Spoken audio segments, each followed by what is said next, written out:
Penuhi panggilan polisi terkait keuangan Connie Rohir, JC, heran, saya sudah transparan. Mantan Ketua Connie Rohir Join Charles BBAMBA dipanggil kepolisian Resort Rokan Hilir terkait keuangan Connie. Senin tanggal 8 Januari tahun 2024. Didampingi Sekretaris Umum KONI Rohil Suhade, Bendahara Umum Yusuf Muji Sutrisno Sianipar, dan Kuasa Hukum Selamat Sempurna, SH, CPM. Memenuhi undangan klarifikasi dugaan tuduhan tindak pidana korupsi dana hibah Connie tahun 2022 di Polres Kabupaten Rokan Hilir Unit Tipikor 3, kata Johnny Charles. Alhamdulillah, proses klarifikasi berjalan baik, dan sebagai warga negara yang baik dan taat hukum, saya menghargai dan menghormati proses hukum yang dijalankan oleh penyidik Polres Kabupaten Rokan Hilir Unit Tipikor 3. Politisi muda Partai Nasdem ini saat konferensi pers menyampaikan bahwa jika dirinya telah sangat transparan dalam mengelola keuangan Connie, JC mengaku heran. Berikut penjelasannya. Bismillahirrahmanirrahim. Assalamualaikum warahmatullahi wabarakatuh.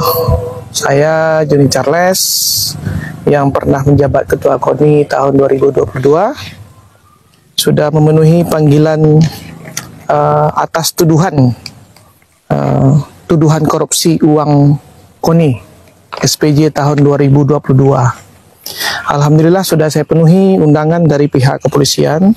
Saya apresiasi pihak kepolisian dalam pemanggilan saya, dan saya penuhi panggilan dari pihak kepolisian terkait apakah saya ada indikasi korupsi atau tidak.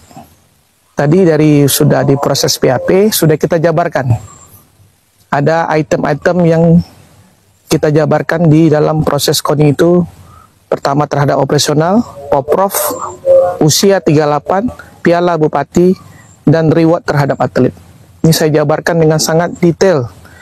Bahkan dalam prosesnya, semua proses itu sebenarnya ditransfer agar tidak ada indikasi pengurus KONI di masa itu.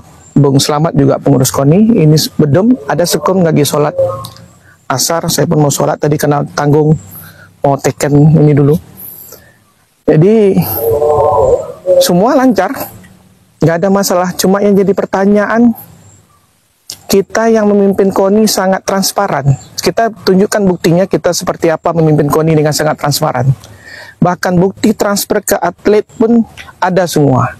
Bukti transfer ke usia panitia usia 38 dengan piala bupati yang di bawah PSSI pun juga ada bukti transfernya, dan itu bukti transfer sengaja dibuat karena tidak mau saya pengurus KONI di masa itu menerima entah yang namanya uang rokok, uang kopi, saya jaga baik itu.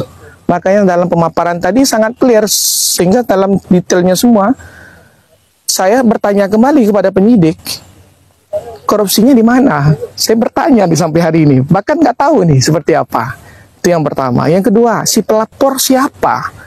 Saya bukan mau dendam, tidak. Kalau mau pelapor itu meluruskan semua dana hibah, kenapa tidak semua dana hibah di pemerintah Kabupaten Rokan Hilir tahun 2022, 2023 dibuka aja sekalian? Kenapa?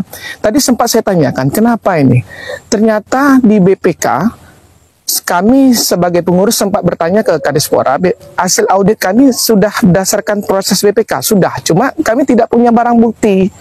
Ya sekarang Kadispora lah yang harus menjawab apakah BPK kami seperti apa. Cuma dari bukti BAP lengkap semua. Bahkan prosesnya berjalan lancar, tidak ada yang gontok-gontokan. Penyidiknya juga melihat item satu persatu, bahkan bukti transfernya kemana satu persatu, bahkan ke atlet sekalipun. Ke atlet. Tidak ada melalui proses uang cash, tidak. Melalui atlet langsung pakai bukti transfer, benar ya? Nah, jadi saya sampai hari ini bertanya, apabila ke depan saran saya untuk pemerintah Kabupaten Rokan Hilir lah, ini mohon maaf tidak ada menyinggung siapapun, yang penerima dana hibah itu setelah diperiksa oleh BPK, dampingilah oleh penyidik. Kasihan nanti seandainya mereka berbuat benar dan dituduh nanti korupsi, kan membuang waktu mereka dipanggil. Mereka kerja benar nih, tapi tidak menerima hasil audit BPK secara resmi, jadi PR juga untuk yang penerima dana hibah. Kalau seandainya pengen ditegakkan kebenaran orang penerima dana hibah korupsi atau tidak, ya semuanya dipanggil, tidak apa-apa. Dan jangan ada yang marah dengan pernyataan saya ini. Jangan ada yang marah. Kita membantu Rohel dalam proses administrasinya itu bersih. Nah, ini harus kita tekankan. Saya bolehlah, okelah kita berbicara hitam putih. Tapi dengan Allah Ta'ala, saya tidak pernah memakan uang keringat daripada atlet ataupun cabur maupun pengurus KONI. Bahkan gaji saya pun saya tuangkan di situ. Gaji KONI terendah salah satunya 1.200.000, dan itu saya sampaikan itu dihibahkan untuk anak yatim. Ya kan, mungkin karena saya nggak ketua KONI lagi, anak yatimnya kehilangan lah, mungkin nggak ada lagi dana hibah. Ya, sekianlah dari saya. Semoga itu aja. Ya, kalau mau periksa semua dana hibah, periksa aja semua mulai dari tahun 2022, 2003 semua penerima dana hibah. Kalau mau bersih Rohel ini, periksa aja sekalian. Mungkin BPK ada yang terlewatkan, sehingga saya jadi korban salah satunya karena hasil proses audit BPK tidak diserahkan ke saya selaku ketua KONI masa itu. Akhirnya ini jadinya. Ya, itu aja, sekian harapan saya. Kalau mau Rohel ini bersih dan baik, dan saya jamin saya tidak akan makan uang keringat atlet. Kalau saya makan, mati saya hari ini. Itu aja, sekian, wassalam.